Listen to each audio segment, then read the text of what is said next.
لا هەرکوێکەن و بینەری زوو منەم کاتان باش ئەمڕۆ یادی ڕوخانی ڕژێمی بەعس بوو لۆی چواری 2023 ڕژێمەکەی سەدام بە فەرمی لە عێراق ڕوخا نەما هەر ئەمڕۆ حکوومەتی عێراقی یانزەی ئەم ساڵی دیاری کرد بۆ ئەنجامدانی هەڵبژاردننی پەرلەمانی عێراق لە کاتێکا لە هەفتەدە ڕۆژی ڕابردووە ڕاستیەکەی جۆرێک لە بێنە و بەردە لە نێوان بە دیاریکراوی سوودانی و مالیکیا دروست ببوو نزیکەکانی سوودانی باسیەگەری دواخستنی هەڵبژاردن و حکوومەتێکی ڕزگاری نیشتیمانی یان جوزانم ڕاگوزەریانە کرد ئەیان بەستەوە بە دۆخی ناوچەکەەوە دەیانوت پێدەچێمە باشترین بژاردە بێ بۆ عێراق تا گۆڕانکاریەکان ڕاستیەکەی لە ناوچەکەی تر فۆرمێکی دیاریکرا وەرەگرن و ئەتوانین ئێمەش لە عێراق مامەڵێکی دیاریکراو لەگەڵ گۆڕانکاریەکانە بکەین بەڵام بە دڵنیاییەوە مالکی دوو جار لەو بارەیەوە بە فەرمی قسەی کرد بە ڕاستەوخۆ قسەی کرد وتی مەسەلەی دواخستنی هەڵبژاردن نابێت لە ئارایە بێ و عێراق خاتە بەردەم تەنانەت ئەگەری دابەشبوونیشەوە بۆیە ئەمڕۆ یانزە بە فەرمی دیاریکرا کۆمیسیۆن نەڵێ توانم من لە یانزەیە هەڵبژاردن بەڕێوە ببەم ئەمە لە کاتێکا ڕاستیەکەی کە ماوەیەکی زۆر باشە ئێمە قسە لەبارەی گۆڕانکاریەکانی ناوچەکەکەین و ئەوەی کە چۆن عێراقەگرێتەوە بەردەوام ئەمریکا داواکاری دیاریکراوی لە عێراق ئێران هەبووە بۆ بە تایبەت مەسلەی کورتکردنەوە و با بڵێ نەهێشتنی گروپە چەکدارەکانی عێراق بە تایبەتەوانەی کە سەر بە سوپای قودسی ئێرانن و پیانەڵێن گروپە وەلاییەکان سەرباری بە دڵنیایی و گروپەکانی دیکەی حەشدی شعبیش کە هەرچەنە عمقێکی یان قوڵایەکی عێراقیان هەیە بەڵام ئەمریکا بە دڵنیایی لیان نیگەرانە کە ئەژڵێن ئەمریکا هەموو جارێک منەم قسایەکەم لەبارەی عێراق و یان گروپە چەکدارەکانەوە بێ قسە لەسەر ئیسرائیلیش بێ جۆرێک لە بێدەنگی هەیە لەبارەی ئەوەی کە عێراق چۆن مامەڵە لەگەڵ هەموو ئەو داواکاریانەیەکە خەریکە کاتەکە ڕائەکێشرێ و ئەهێنرێت تا و کاتەی دانوستانەکانی ئەمریکا ئێران دەست پێەکە و ئەو کات پێ دەچێت لەبارەی گروپە چەکدارەکانی عێراق قسێکی دیاریکرا و قسێکی جیاوازیش بکرێ بە دڵنیایی لەبارەی عێراقیشەوە گۆڕانکاریەکان هەڵبژاردن هەرچیەک بگوترێ بۆ ئێمە لە هەرێمی کوردستان وەکو کورد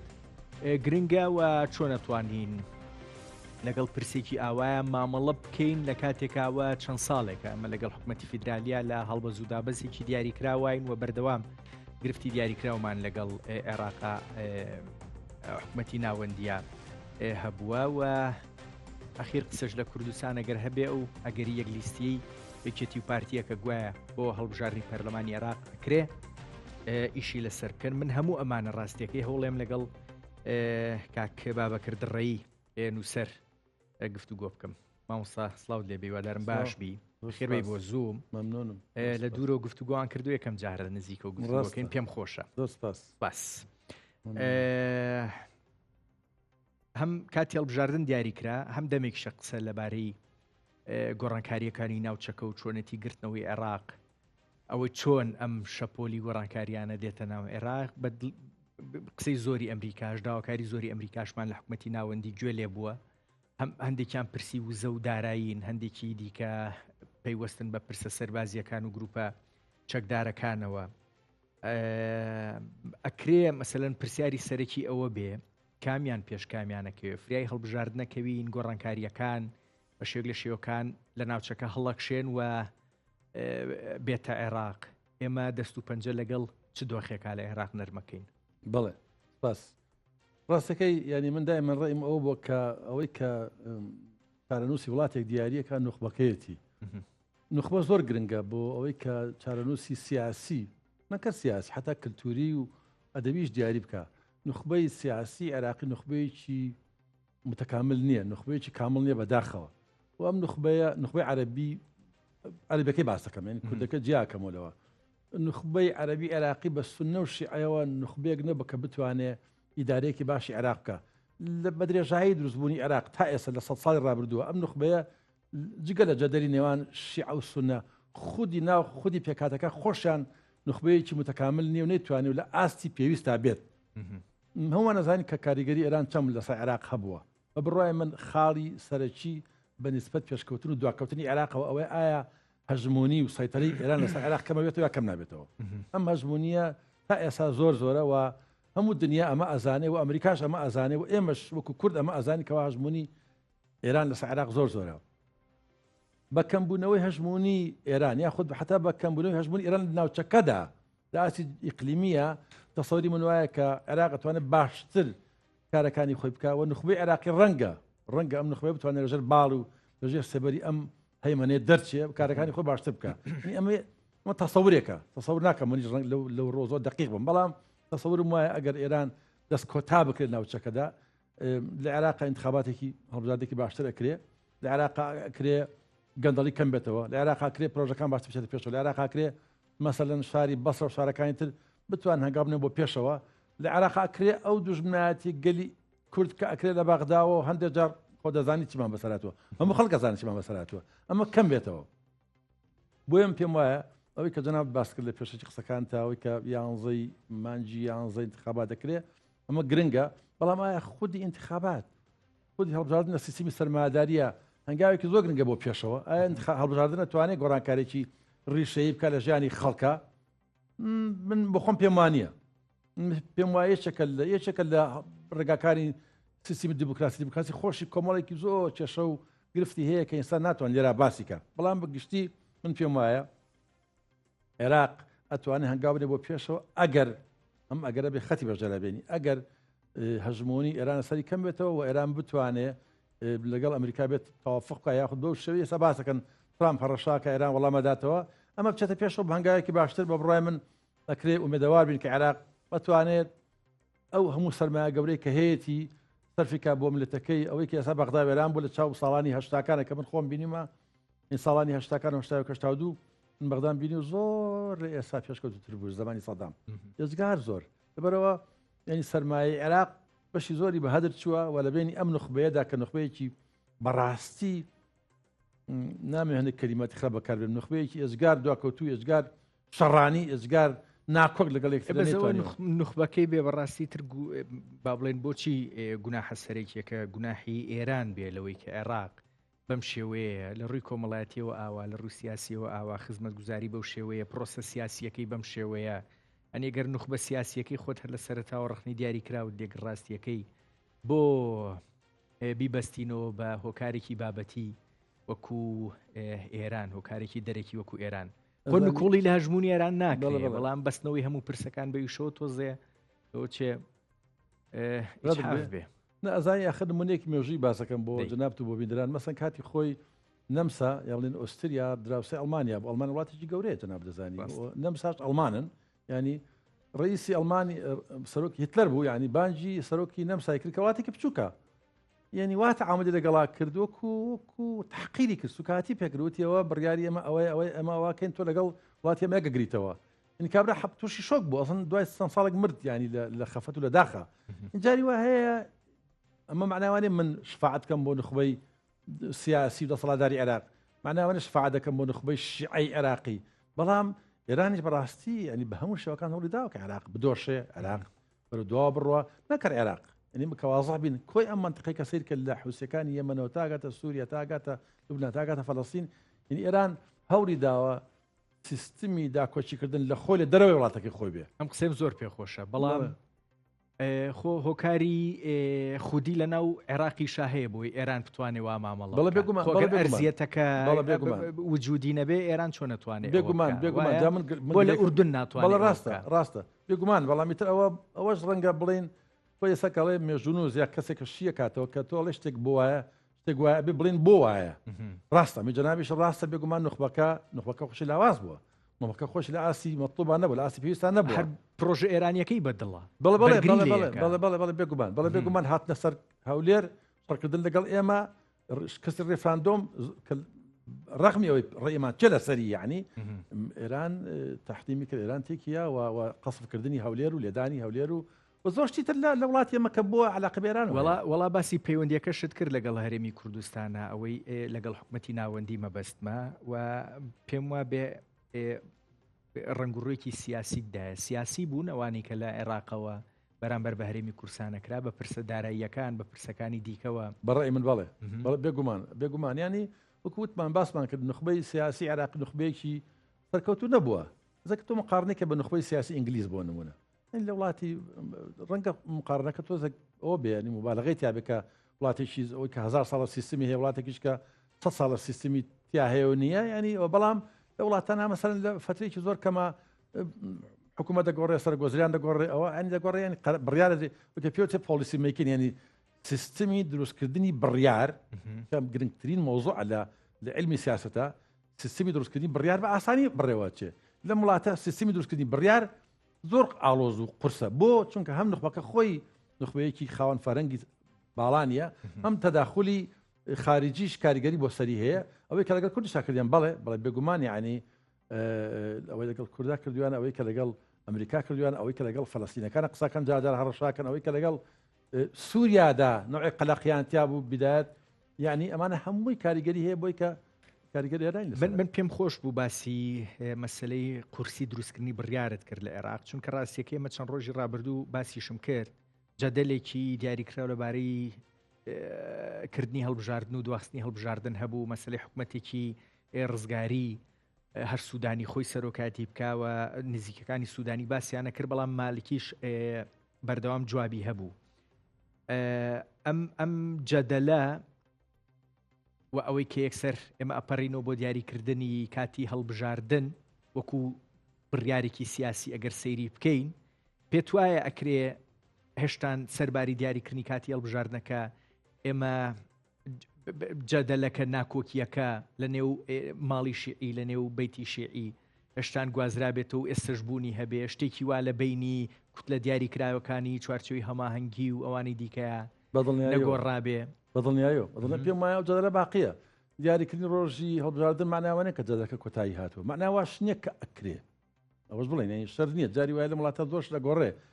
مالێکی معلومە کە نزیکە لە ئێرانەوە سوودانی ئاشکرایە کە لەسەر بۆ خەتە نییە سوودانی باڵانسێک دروستکە لە بینی ئێران و ئەمریکا و ناوچەکە و ینی بێوەکو وەکو دڕەجل دەولە و پیاوی دەوڵەتێکی سەر بەخۆ کار بکە مالیشی علاقاتەکانی معلومە و ئاشکرایە چۆنی کارەکات و کارەکانی لە ڕابردوو شادیارەوە هۆکارەکانی کە ئەو هۆکاری ئەسلی بوو بۆ ئەو شەڕەن خوێناوی کە لە عێراق دروست بوو لە بینی شیع و سونە و ئەو بەڕاستی ئەو پەڕی خەشن و تیش بەرامبەر بە سونەکان هەموو کەس ئازانێ بۆیە ئەم دوو خەتا ئەگەر لەسەر تەوقیتێک یەک بگرن احتیمالی هەم تەوقیتە تێک بچێتەوە احتیمالی هێشتی تر بێتە پێشەوە لە بینیانەوە ئەم نوخبە کە باسمان کرد ماشەڵڵا ئەوە ینی تێکی باتەوە لە بینی خوانە و عێراق بەرە و جێژاوێکتر بەرن بۆیە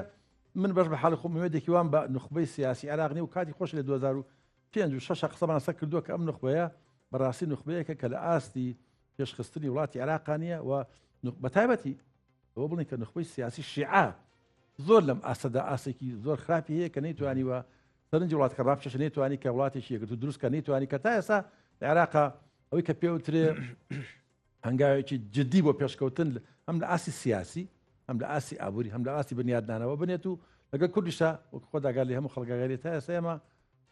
یعنی مادەی 140 مرد ئەوان مراندیان یعنی خەتای خۆشمانی تیا بەڵام ئەوان کوشتیان مادەکان براند یعنی و لەسەر خودی فدرالیزم ئەوان بینی گومانی گەوران هەیە ئەوانێ مادەکە بگۆڕن و هەوڵ دەن کە لە دەستور بگۆڕن بەو ئاقالیکە قسەی گەورە گەوراکەن لەبارەی سیستمی فدرالی عێراقەوە باشە کاک بابەکر ڕەیی وتمانێ باسی هەڵبژاردنەکەین لە عێراق ڕاستیەکەی بەڵام کە سەیری ڕسمە گشتیەکەکەی پێدەچێت گۆڕانکاریەکان هەموو ئەو هەڵکشان و داکشانەی لە ناوچەکە ڕوئەدەن و ئەکرێ عێراق بگرنەوە ئەو نزیکتر بێ بۆچی ئەکرێ مەسەلەن مالکی زۆر مەبەستی بوو بێت کاڵێ مالکی ئەوانەی کە نزیکن لە ئێرانەوە با ڕوونتر قسە بکەین زۆر مەبەستیان بوو بێ هەڵبژاردن بکرێ وە زوو بکرێ ئەوانی دیکەش ویست بێتیان هەندێک پرسەکە دوا بخەن پەیوەندی بە ئەگەری گۆڕانکاریەکانی ناوچەکە و کورتکردنەوە و با بڵین کەمکردنەوەی دەستی ئێران هەیە لە عێراق تەسەورەکەم پەیوەندی بۆ هەبێت ڕەنگە جەناحی مالکی ئامادەتر بن بۆ هەڵبژاردنەکە ڕەنگە جەناحی مالکی باشتر خۆیان سازا بە لە ئاسی جەماوەریە ڕەنگە جەناحی مالکی بتوانن هاوکاری وەربگرن لە ئێرانەوە یا بە هەر شێوە لە شێوەکان ینی حتمما وەختێک کە جەناحێک باڵێک فراکسیۆنێک ئیدعایەوەکە کە ئامادەی تیا بە هەڵبژاردن بێگومان ئامادەترە ئەو باڵی ترکە ئامادەنیە و داوای تاخیرکردنیەکە بێگومان ئامادەنێ بۆ هەڵبژاردنەکە بەڵام لە هەڵکشانێکی ساڕوخیشە یعنی سوودانی لەوەتی بووە بە سەرۆگوەزیران و هەندێک ڕفتاری دەوڵەتمەداری ڕاستیەکەی پیشانناوە سەرباری کۆمەڵێک ڕخنەیەکە یعنی بووە بە ژمارێک لە ناو ماڵی شیعی بزە بەڵام جاری وایە کەسەکە وەک خۆی شایستگی تەواوی تایە بەڵام جەناحەکەی ئامادە نییە کەسەکە خۆی توانایەکی باشی تیا و مەقبوڵە لای نخبەیەکی کەم بەڵام نخبە گەورەکە یاخود جەماوەرە بەرفراوانەکە ئامادە نەکراوە بۆ ئەوە یاخود نەیتوانێت تحالفەکانی خۆی ڕێک بخە نێتوانێت بۆ نمەگەڵ کووردا ڕێ بکەی بە تەواوی ئەوەش هەموو کاتی ئەوێ ئەمانە بەڕێی من هەمووی قسێک هەیە لەباری ئەگەری نزیک بوونەوەی سوودانی و سەدر بۆی هەیە ئەمە هاوکێشەکان بگۆڕێ چونکە سەدر ڕاستیەکەی سەرباری قسەکانی ماوەی پێشووی بۆی کە بەژاری هەڵبژاردن ناکەم لە بەروی ئاوا بەڵام پێش ئەوە قسەیەک لەو بارەوە هەبوو کارکتەرێکی وەکو سوودانی کە ئیتر خەریکە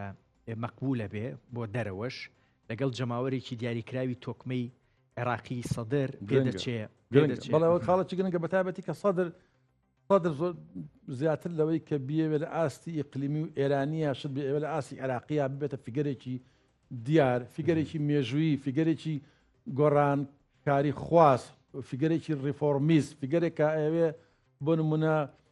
تەقلیدی باو باپێرانی خۆی بکاتەوە کە کەسێک بۆ لە عێراق کاریگەری گەورەی هەبووە ئەمەی لاوە گرنگترە وەکو لەوەی کە بڵێن ئەمە سیاسەمەدارێکی وایە و بەڕاستی حرەکەتەکانی سەدریش ینی بەڕەخمی ئەوی ڕێی ئێمە چیە وەکو ئێمە خەڵکانی ئەلمانی یاخود کەسێکی دینی ئەو هەوڵی داوە ینی دیعات یاخود ڕکلامەکانی زۆرتر ڕووی لە دژە گەندەڵی بووە ئەوە بووە زۆر شارب زۆر تیژ بوون ینی قسەکانی بۆیە تەسەورەکەم ئەو رادیکالە بەڵێ بزە بە رادیکال و ڕیشەیی بووە ئەگەر ئەو بتوانێت یاخود سوودانی بتوانێت لەگەڵ جەناحی سەدرا ڕێکەوتم کە ڕاستی ئەمە جەناحی مالکی زۆر وەزیان باش نابێت وڵات دێمە سەری ئەو هاوکێشانە ئەکرێت چۆن بگۆڕێن هاوپەیمانێتیەکان لە نێو شیعە خۆیە لە چوارچەوەی پێکاتەکان ئاکرێت چۆن بگۆڕێن بەڵام قسەیەکت کردوتت هەڵبژاردن شتێکی دیاریکرا و پێناچێ بگۆڕێ من ئەکرێ لە چوارچەوەی ئەگەری گۆڕانکاریەکانە ئەرزیەتێکی دیاریکرا و بێتە ئاراکە هەڵبژاردن و گۆڕانکاریەکان بێکەوە شتێکی دیاریکرا و بگۆڕن بێگومان دەزانی ئەوەی کە بڵین چی ئەتوانێت شتێکی وا بکە مەسەلەن چی گۆڕانکاریەک سەرباری هەڵبژاردنەکە ئەوەی کە ئەتوانێت بیکە هێزی خەباتی مەدەنیە مەسەنەوەی جەناب دەزانی هەموو ئەزانین کە ئێستا لە دنیای ئێستادا بەگشتی ینی لە دنیای کاپیتالیزمە ئەوەی کە هەڵبژاردن و ئەوەی پەرلەمان و ئەوانە بەڵام لە دەرەوەی پەرلەمان ئەو هێزانەی کە لە ساحەکەدان لە مەدانان چێن ئەو هێزانی کە لە پشتی پەرلەمان توان پەرلەمان بجۆن لە بەغدا خۆ دەزانی زۆر خۆ نیشاندانی گەورە بوو گۆڕانکاریشان کردە ئەندازێ زەختیان کرد لە پەرلەمان یعنی ئایا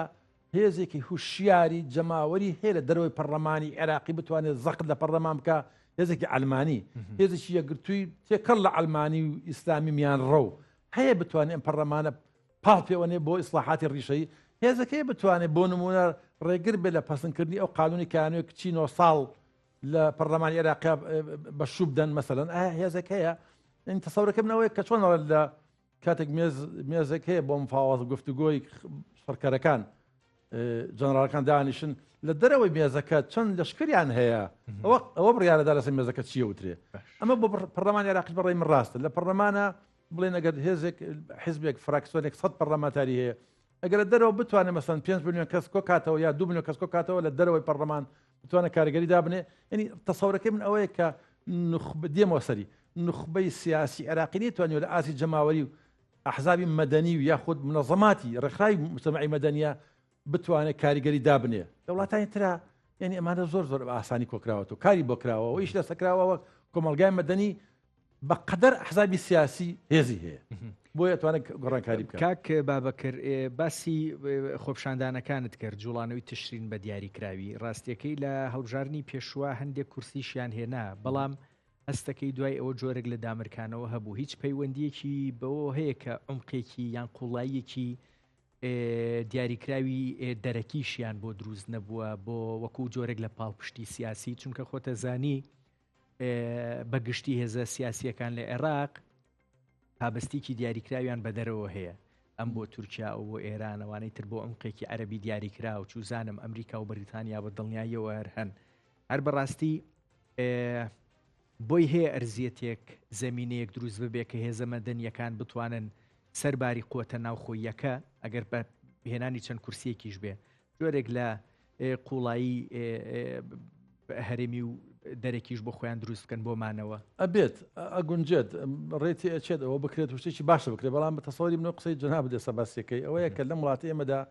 حکمیەوەی سیستەمەکان بەعام گەندەڵن ینی بەداخەوە ینی سیستمی ینی گەندەڵی بۆ سیستم ینی ئەوەیە کە شوینەکان چون ناو پەرلەمانەوە ینی هەر کەسێک ئۆپۆزیسیۆن لە وڵاتە هەوڵ دەم ببەنە سڵتەوە یەکسەر بۆی کە سکوتکە بێدەنگ بێ لە وڵاتانی تراوانیە لە وڵاتانی کە کەسێک ئۆپۆزیسیۆنە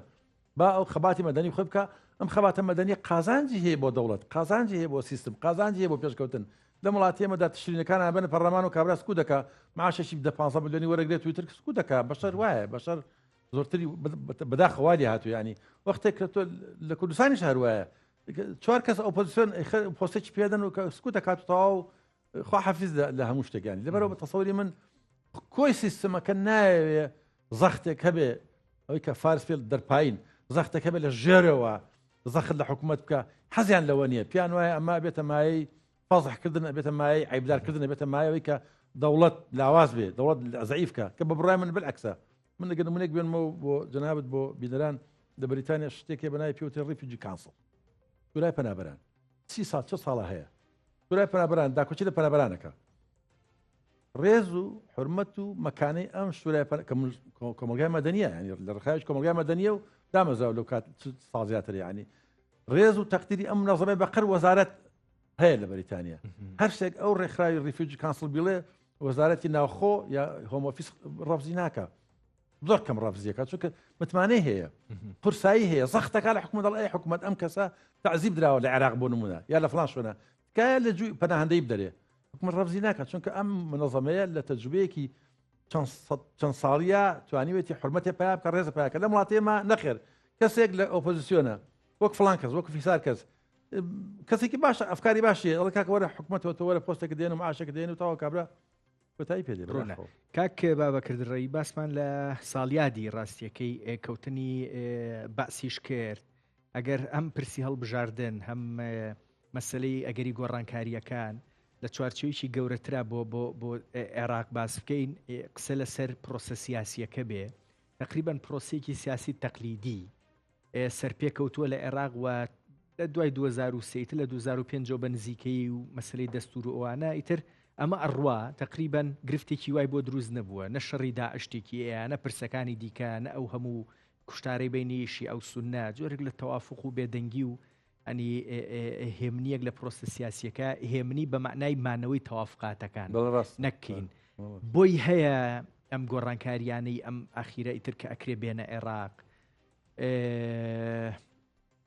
ویستە ئەمریکیەکە بۆ کردنی گۆڕانکاریکی دیاریکراوە دروستبوونەوەی عمقێکی سیاسی بۆ ئەمریکا قوڵایەکی سیاسی بۆ ئەمریکا لە چوارچەوەی بڕیاری سیاسی عێراقیە ئەم هاوکێشە سیاسیانە بگۆڕێت یان هەر بەم تەقلیدیا مێنێتەوە من پێم وایە بەداخەوە هەروە تا لە مەدای مەنزوور بڵێ لە ماوەیەک مەودایەکی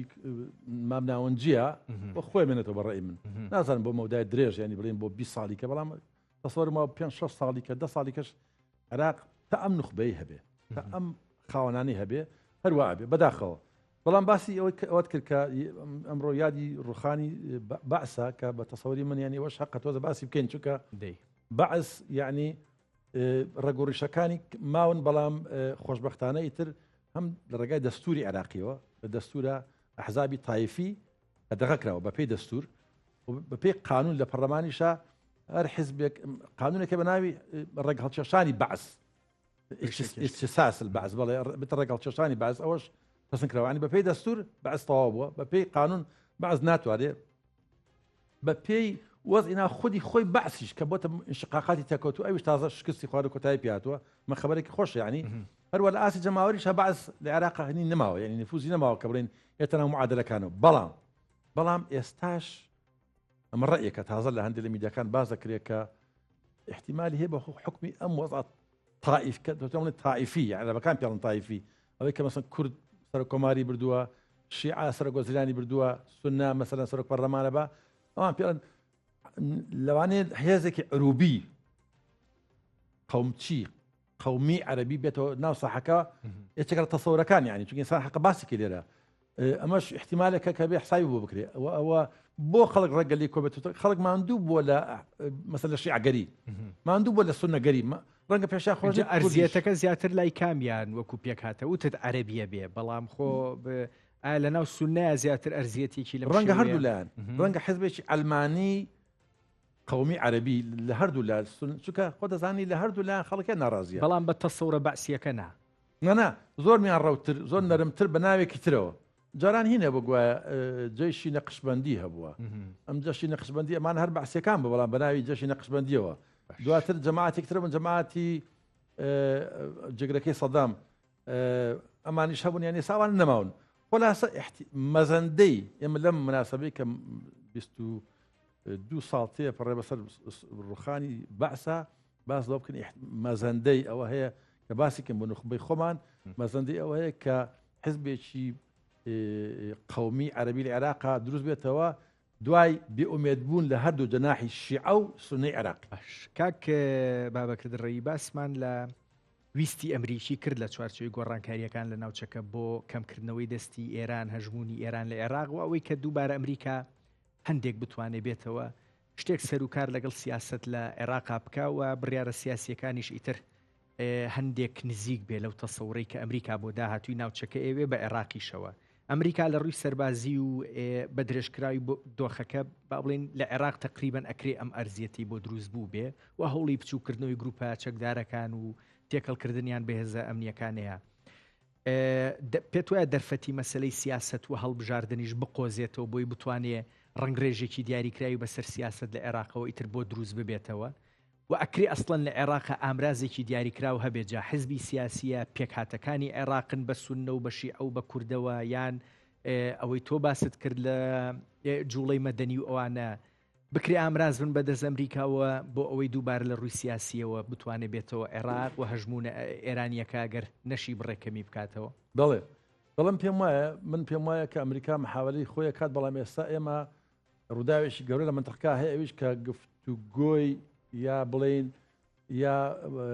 ڕوبەڕووبوونەوەی ئێران و ئەمریکایە ئەم ڕوبەڕووبوونەوەیە لەوە ئەچێ بەرەو باشە بچێ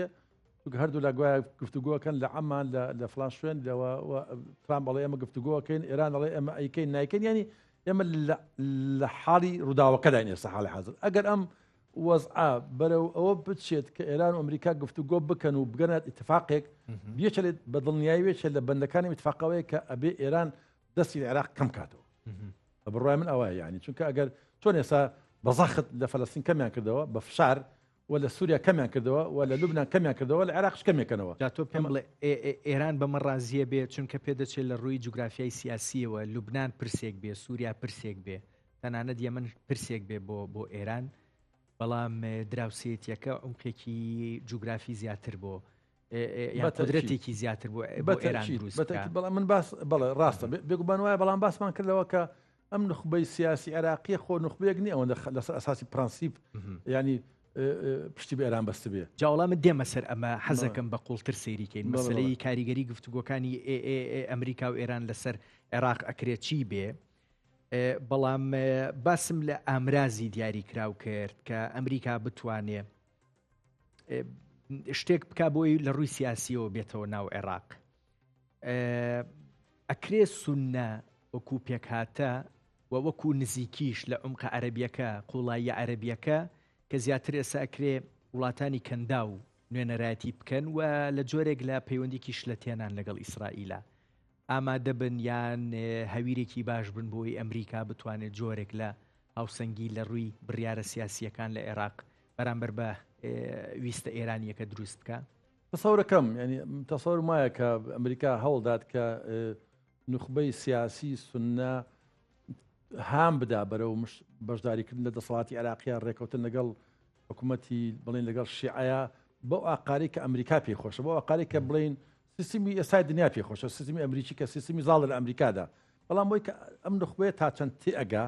و ئەم نخبەیە تا چەند ئەم کارە ئەکات ئەوی کە باسێکە جەناب گوایە لەگەڵ ئیسرائیل ئەو بکەن نخبەی سیاسی سوننی عێراقی زۆر لەوە دواکەوتوترەکە ئەوە بکە بڕێ نەک لەگەڵ ئیسرائیل مەبەستەوە نەبوو ینی بۆ نمونە بکەونە ڕێکەوتنی ئیبراهیمیەوە بەڵام تەوجوهێکی دیاریکرا ویستێکی دیاریکرا و دیارە لای ئەمریکا و لای کەنداویەکان بە چه ئاراستەیەکایە دوورکەوتنەوەیە لە ویستە ئێرانیەکە و لە جۆرێک لە پەیوەندی شلێت تێنایە لەگەڵ ئیسرائیلە دژایەتینە و ڕاستیەکەی ژن و ژنخوازیژنا بەڵام پەیوەندێکی ئاسایی بێ من پێم وایە ئەمریکا هەڵی خۆیدا بەڵام ئەوەی کە نخبەی سیاسی سونەی عراقی لەوە تێبگا پێم وایە زووە. جا بۆ نخبەی سونی ڕاستیەکەی هەر خودی عێراق خۆی ناچار نییە بکەوێتە پرۆسەیەکی واوە و ئیتروا چونکە لە دوای 7 ئۆکتۆبرەوە هاوکێشەکان بەو شێوەیە بەکردەوە بەڵێ بەکردەوە کەوتووە بەکردەوە بەڵام بەڕسمی نیکەن بەڕسمی خۆیان زۆران پێ شەرمەک ئەمان کەوەکو چونکە بە حساب عێراق لە زمانی سەدەمە بەوابێ شەرقی بۆ خۆی بەخۆیان بە قایدی ئومەی عەرەبی زانیوە و مرکزێکی ناسیۆنالیستی گەورە بووە لە ناوچەکەدا و تەحەدای دنیایان کردووە بە حساب شەڕی بە ئیسرائیل فرۆشتووە و لەگەڵ سووریا کاتی خۆی یەکیان گرتووە و ینی وحدی ڕوونە ئیتیحادی سولاسیان کردو لەگەڵ میسر ینی ئەمانە هەمووی ڕیشەیەکی کۆنی هەیە کە عێراق ئەو ناسیۆنالیزمە ئەزن ناسیۆنالیزم بەس ڕیشەیەکی سونی نییە یان نەخێر ڕاستی کاتێک بیتە سەرەوە شیعەتی شیعەتی شیعەت سونی هەردووکیان ئەم ناسیۆنالیزماتیایە بەرامبەر بە گەلی ئێمە حەزەکەم بۆ بڵێم ینی بەرامبەر بە گەلی ئێمە کەم جار پەنا ئەبەن بۆ دین پەنابەن بۆ قەومیەت بەرامبەر بە گەلی ئێمە یعنی ئەوەی کە ئەوان لە ئێمە تووڕاکە مۆزوع دینێک چونکە بە پێ دین بێ ئێمە حەقمان هەیە بە پێ ئاین بێ بە پێ ئاینی ئیسلام بێ حەق ئێمە حەقمان هەیە بژین و دەوڵەتمان هەبێت بەڵام بە پێ قەومی عەرەبی ئێمە ڕێگامان نییە. اینجا باسمان لە ئەمریکا ئێرانە کرد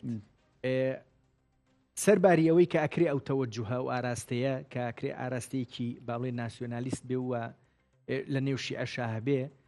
بەڵام هەر لە چوارچێم گۆڕانکاریانەیەم ئەخیرەیە خۆ لە ناو شیعەش تەوەجوهێکی دیاریکراوە ئاراستێکی دیاریکراوە هەبوو کە بەڕاستی عێراق دوور بخرێتەوە لە هەر ئەگەرێکی زۆر خراپ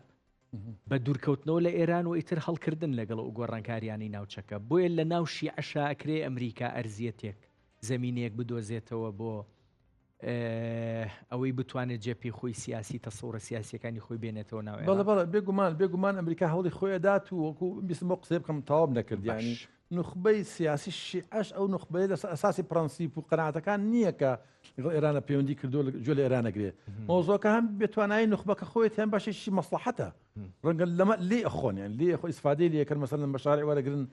فلان ینی من ناتوانم تەفاسیلەکەی باس بکەم بەڵام ینی نخبەی شیعی عراقی لەگەڵ ئێرانە ڕەبتی هەیە مۆزۆکەوەی کە زۆر شیعی ئێرانی خۆشەوێت و زۆر ئیمانی بە ویلایەتی فەقیه و بڕای بەوە هەیە کە خاوەنەی مەرکەزی عالەمە نەخێر بەس بە حەزەکەم دوو نمونە بێنمەوە ئوستاز نخبە کە تێگەیشت لە مۆزۆکان کارەکانی خۆیەکە نخبەی مەسەلەن سیاسی یابان کاتی خۆی لە شەڕی جیهانی دووەمە کە ئەمریکا بۆمبی ئەتۆمی کێشا بە هیرۆشیما و ناکازاکێ ئەم نخبەیە تێگەیشت کە لە شەڕا شکستی خواردووە بەشە لە جەنەڕاڵەکان زۆر مخالیف بوون دژی ئەوە بوون کە لەگەڵ ئەمریکا ڕێبکەون زۆرن هەوڵدا کە ئیمپراتۆری یابان تەسلیم نەبێ ئیمپراتۆری یابان دژی ئەمریکا هەر شەڕ بکە ئیمپراتۆری یابان فلان بکە ینی بەڵام ئیمپراتۆر و دەوروبەرەکەی ئەوان عاقڵتر بوون و بەهێزتر بوون و توانیان کە وتیان کاکە ئێمە تەسلیم بین و توانێت ئەو یابانە دروستکەن کە دروست بوو باشە ئەڵمانیا بە هەماشەوە لە جەنگی جیهانی دووەم خۆ دەزانی شکستی خوارد بەڵام بە پێی خەتەی مارشال ئەوەی کە هیچ لە کەساتەکانی ئەمریکا داینابوو کە وڵاتانی بڵین دوای شەڕ ئاوادان بکرێنەوە نخبەی ئەڵمانی تێگەشت کە وەزعی خراپە شکستی خوارد و قبولی کرد ئێساش دەیان سەربازگەی ئەمریکی لە ئەڵمانیا هەیە و قبولیان کردو بە پێگەی دەرەجە دووسی خۆیان لە ئاستی عالەمیە ئەبێ نخبە تێ بگاکەوە موقعیەتە سیاسیەکەی چییە بەداخەوە شیعە بە شێوەیەکی گشتی پێ ناگە لە موقعیەتی خۆی ئەگەر ڕێگا بدێک نمونی تش بێنمەوە بەری چاڵدران شەڕێکی گەورەی مێژوویە کە لەوێدا کورد تەقسیم کراوە بە دوو بەشە ساڵی 1514 لەم شەڕەدا عوسمانیەکان 100 تۆپیان هەبووە تۆپخانە تۆپ و کاتەکەم بۆ ساڵی 1514 تۆپخانەکەم بووە شا ئیسماعیلی سەفەوی تۆپی کەم بوو یا تۆپی هەر پێ نەبووە تۆپخانە بەڵام پەلامارەدا لەگەڵ عوسمانیەکان ئەڵێ ئێمە تۆپ چی ئێمە تۆپەکان شکەنین یعنی دەرەقەتیانین دەرەقە نایی مە بەسم لە چییە شیعە خوێندنەوەی بۆ تەکنۆلۆژیای ئەو سەردەما خراپ بوو تەکنۆلۆژیای ساڵی قەرنی بدایەتی قەرنی 16 لەسا قەرنی 21 کە شیعە لە ئاسی ئێرانیا لە ئاسی عێراقیە تێناگا کە تەکنۆلۆژیا چی بەسەر هاتووە وڵاتان ڕووداوی پەیجەرەکانی ژەمی تێنەگەیان نایبینێ بەڵام نایبینێ بزڵبت بەڕاستی من دوورە جەم لە قسەکانێک ڕەهبەرانی ئێران بەداخەوە هەستم کرد هیچ تێنەگەشتون هەر دەڵێن ئێمە سەرکەوتوین و ئێمە وەزمان باشە و ئێمە مقاومەت بەردەوامە و یعنی کاکە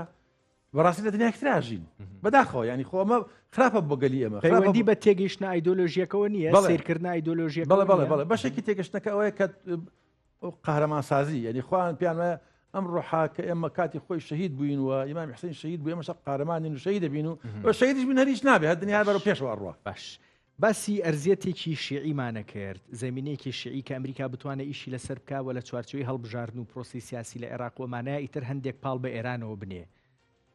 هیچ نەبێت دەستی لە ناو شیعە و لە ناو عێراق کورد بکاتەوە دوو کارکتەرە لێم ئەکرێ قسەی زۆر لەبارەوە بکرێ قسەیان زۆر لەبارەوە بکرێ بۆی ئەم هەویرە بن ئەم ئەرزیەتە بن بۆ ئەمریکا یەکەم سوودانی دوم ڕاستیەکەی کارکتەرێکی تر کازمی مستەفا کازمی کە لەم ماوەیە هاتەوانێ سەرەتا بێدەنگ بوو بەڵام ئەم ڕۆیان دوێنێ قسێکی کرد هەندێک قسەی تازەی کرد یەکێک لەوانە ئەڵێ قوڵای عێراق قوڵایەکی عەرەبیە و ینی بۆ ئاراستەیە قسەی کردکاندێک لەم و پێش باسمان کردە بێ عێراق هەڵکا لەگەڵ گۆڕانکاریەکانەوە هەندێک دوورکەوێتەوە لە ویستە ئێرانیەکان ئەکرێ هاتنەوەی کازمی پەیوەندی دیاریکراوی بە ویستێکی ئەمریکیەوە هەبوو بێ ئەکرێت ئەزانی باسی سوودانیشم بۆ بکەنی بڵێ سوودانی ئیسپاتی کرد کە پیاوی دەوڵەتە و لەگەڵ ئێمەشا ینی توانی باڵانسی کوردی ڕابگرێ و لە بەغداش باڵانس ڕابگرێ بەڵام جاروە باشا بێتە خراپە جاروێ باش بوون و پیاوی دەوڵەت بوون لە عێراق بێتە عیبا یان چونکە توان بەدڵنی ئەوانی کە خۆیان پیاوی دەوڵەت نین لە زۆر لە هەندێک لە فەزایە لە هەندێک شوێنە کە تۆ زۆر باش بووی مەقبوڵنی تۆ وڵا کەڵبەی چوارچوی هەمانگی زۆر لەسرە نازانمەگەر پەیوەندی بەو پرسەوە هەبێت باوانی دیکەشەوە بێگومان ینی مالیکی تەحەدایەکە چەلێنجێکە ئەوواکە بێگومان ینی ئەو بەشەکە هاتنی کازمی یاخۆ دروستکردنی بەرەیەک لە کازمی و سوودانی و ئەوانە بێگومان ئەنی ئەمریکا هەوڵی خۆی داد بۆ ئەم مۆزوعەوە حتمما ئەم نخبێش کە بزانێ ئێران وەزی باش نییە یاخود ئێران بەرەو قۆناغێکی جیاواز ئەڕوات کە ئەڕوات بەدڵنیایە ئێران یا تووشی شەڕ ئەبێ یان تووشی یان بەرەو گفتوگویەکی جدیە بێت کە ئەبێت پاشەکشە بکات لە وەزی خۆی ینی خۆ ینی نە ترامپ ئەو کەسایەتەیە کە بە قەولی خۆی پاشەکشاکە ینی وەزی جیهانی گۆڕاوە ئەوروپا هاوارێتی بەدەست ئەمریکاوە چین هاوارێتی قابلیانی عێراق وتی چۆلەکە خۆی گۆشتاوە چی ینی لەبەرەوە بەڕێی من ینی ئێرانیش ئەبێ بێتە سەر خەت وە یاوە تا مواجهەیەکی عسکەری تووشە یاخودەوە تا بێتە سەر خەت وە کۆمەڵە گۆڕانکاری بکە کە ئەبێ لەگەڵ دنیای خۆرئاوە ئەمریکا بگونجێ و ئەمریکا قبولی بکە و دەستی لە عێراق کۆتا بێتەوە تا ئەو ئەندازەیە کە ئیتر عێراق نەبێتە ویلایەتێکی تری ئێرانی کە ئێستا وایە باش گفتگۆ ئەمریکی و ئێرانیەکە ئەمەوێ زیاتر باسی بکەم ڕاستیەکەی ئەکرێت چۆن لەسەر عێراق کاریگەری هەبێ مەسەلەن چۆن بکەوێتەوە ئەکرێ بەخێر بۆ عێراق بشکێتەوە کە ئەڵین بەخێر ئەو خێرەی ئێمە من و تۆ ئەیبینی نەک ئەوەی شیعەیەکی ئەوەی کە چەند ساڵە لەگەڵ ئێرانە دەست و پەنجە نەرمەکە گفتوگۆکە چۆن ئەکرێ بۆ عێراقیەکان گفتوگۆیکی باش بێت لێکەوتەکانی دەرەنجامەکانی و لەو چوارچوەیە ئەمریکا ئەکرێت چی داوە لە ئێران بکە و ئێران دەست بە چیەوەگرێ زانی من تەبەن ناتوانم لەو موقعی خۆمان بتوانم پێشبینی بکەم لە بینی ئەمریکا و ئێران چیە بەڵام وەکو شتیکردنەوەیەک تەسەوری من وایە کە ئێران کە هەوڵەدا لە وڵاتێکە کاریگەری هەبێ دەسەبا بۆ نخبە پێش هەموو شتێک پێشکە نخبە دەسەبا بۆ دروستکەرانی بڕیار چێ لە عێراق بڕیار دروستەکە نخبە دروستەکە نخبەکە چێ ئەم حزبە سیاسیانی مالیکیە و سودانیە و کازمیە و مقتەدای و فلان و فلانە ئێران توانیوێتی لە کۆمەڵە وڵاتی منتەقە نخبەکە بگرێ ئەمریکا بێگومان زەختەکە تا ئەوپەڕی زەختەکە کە ئێران دەست لەم نخبەیە بەردە ئەم نخبەیە ئازادکە کە لە عێراقە ئەوی جناب پێ لە بیلات قسەکانتە بۆ کردنەوەی گفتوگۆکە باست کرد کە هەڵبژاردنێکی ڕێکوپێک بکرێ و هەڵبژاردنەکە مەسەرەن بەدەربێت لە زەخت و فشاری ئێرانی هەر وڵاتێکی تریش یعنی لەبەرەوە تەسەوری من وایە کە هەنگاوی یەکەم دەستکۆتاکردنی ئێرانە لەوەی کە ئەم زەخت و فشار و کڕینەکەم ئاگامان لێنی بەڵام من و جناب داگامان لێنیە بەڵام کڕین و فرۆشتێکی جگا زۆر هەیە لە بینی نخبەی عێراقیاوە مشتە بیستم بەڵام بەڕاستی متابعەم نەکرد بەڵام دڵنیام کە کردن فرۆشتێکی زۆر هەیە و هەموو بیستمانێ حتا لە ئاسی پەرلەمانتاریشە ئەم نخبەیە ئازاد بێ کە ئازاد بوو ئازا ئەبێ ئازا بێ لە بڕیاردانەوە ئەتوانێت ئەو کاتە مەسەرەن پڵان پرۆژە نەخێ نەدرێ بە ئێران بدرێ بە تورکیا بدرێ بە ئەمارات بدرێ مەسەرەن بە ئەمریکا بدرێ بەوە ئێستا کە لە ڕەخیەکی زۆر هەست پێکرێ ڕاستیەکەی سەرباری داواکاری و هەڕەشەکانی ئەمریکا ئیسرائیل بۆ مەسلەی گروپە چەکدارەکان کە بە دڵنیاییەوە ئامرازێکی بەخۆتی ئێرانن بۆ ئەوەی کە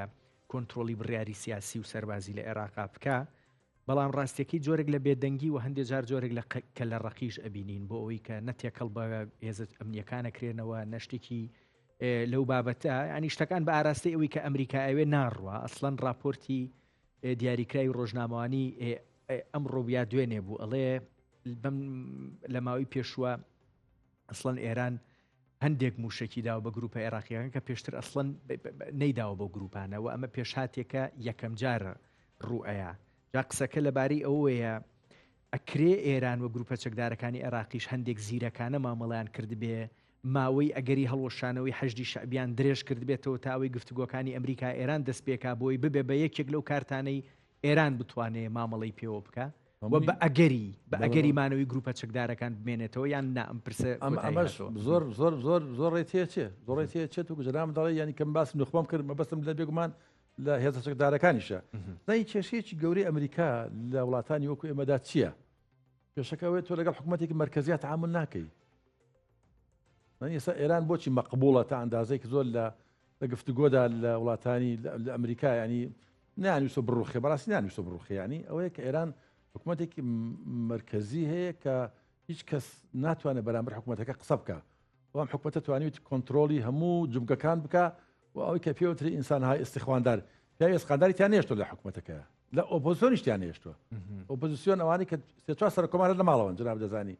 خاتەمی و ڕوحانی و فلان لە ماڵ دانیشتون و نابێ قسە بکەن ینی ئەحمەدی نێژادیش ینی کە یەکێک بوو لە ڕادیکالەکان ینی جگە لە ئەنواع و ئەشکال گروپی ترکە ئەنی حکوومەتی کۆماری ئیسلامی توانیوێتی ئۆپۆزیسیۆن و سڵتە هەمووی بە متەمەرکزی بە سنترالیزی کۆی کاتەوە و لەگەڵ بتوانێت گفتوگۆ بکە لەگەڵ وڵاتی ئەمریکا یان نیکە کێشەی عێراق ئەوەیە کە حکوومەتەکە نەیتوانی و کۆنتترۆلی هەموو هێزەکان بکە و لە ژێر دەستی حکوومەتەکانین و تەحەدای سڵتەکە ئەکەن ئەمە یەکێکە لە کێشەکانی عێراق هەل لە دروستبوونی ئەساسیە و بەڕاستی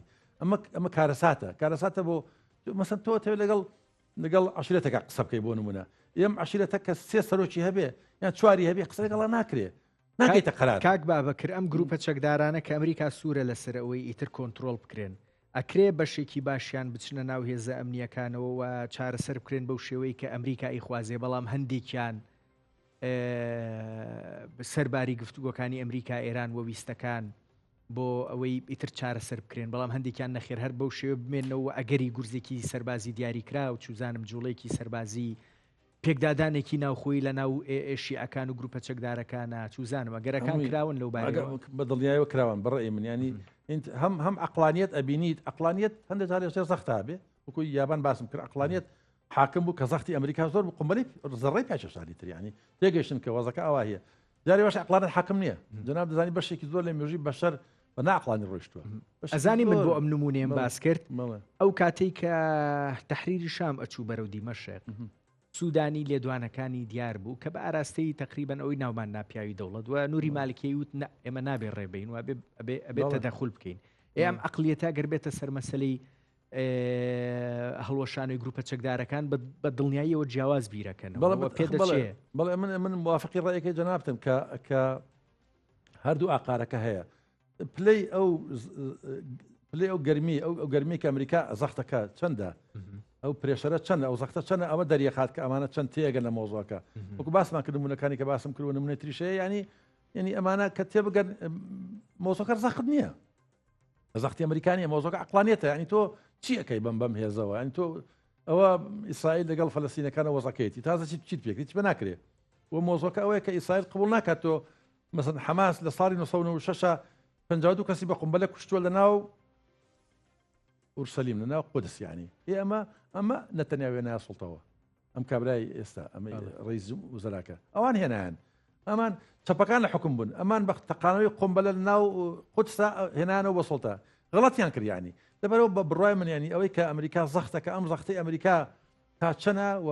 پرێشەرەکە چەنە بۆ سەر ئەمانە و عقلانیت دەبانە چەنە بۆ تێگەشتن دۆخی عێراق و دۆخی دنیاش وی کە تۆ ئیشارەت بێکرد بۆ تێگەشتن لەوەی کە بۆ شتێک کە کوشتیان بە پەیجەرەکان بەڵێ بە پەیجەرەکان ئەی چی لەبارەی کوردستانەوە ئێمە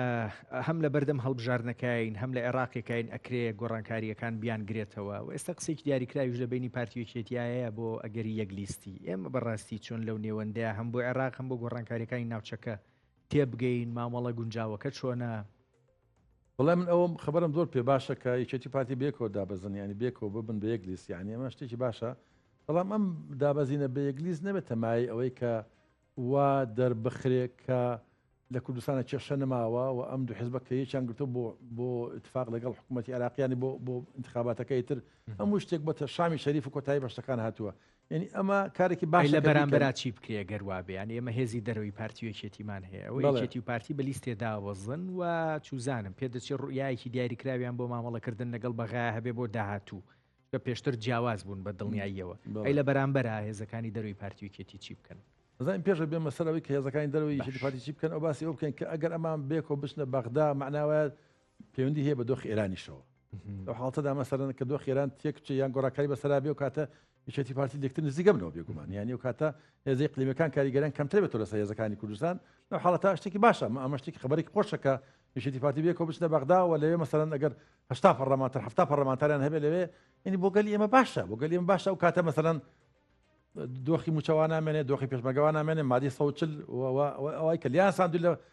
شکستی ڕفاندومان لیان بسێنینەوە نیمە زۆر قەزیێمانەیە کە ئەکرێ و کاتێکێت ئەگەر بیان نەوێ ئەمە دیسان ئەگەرەکە خەتی بەجێرا بێن ئەگەر بیانەوێ ئەمە ئەو بەنسبەت هێزەکانی دەرەوەی یەکێتی پارتی بێگومان ئەمە وەزیفەیەکی دائیمیە ئەمە ئەرکێکی دائیمیە حیزبەکانی دەرەوەی یەکێتی پارتی کە داکۆچی بکرێ لە دوو فەقرە دوو بڕگە بەشێکی مەسایلی نەتەوەیە بەزەخ لە یەکێتی پارتی بکرێت کە لە بەغدا بیکەن کە نایکەن ناکردووە تەمەنی ئێمە تێپەڕی تەمەنی زۆر کە زەمڵاتە تێپەڕی تەمەنی ئەوە 23 ساڵە بەعەز ڕۆخاوە یعنی ئێمە بەداخەوە کە تۆ بێتە سەر ئەوەی کەڵێ جوجیلان پایزان دەژبێرن کە جوجیلەکان پایزە بژبێرین ئێمە تەماشاکەین کەرکووکمان لە دەست ڕۆشتووە زۆرشمان دەست ڕۆشتووە ناوچە ناوکۆچی لەسەرەکان ڕۆشتووە ینی ئێمە وەزمە لە هەولێر وەزمان باشە لە هەولێر جاری باشەیە لە سێمانی جاری باشە بەڵام تۆ لە ئاسی کوردیە تەماشایکەی وەزمان باش نییە ئێمە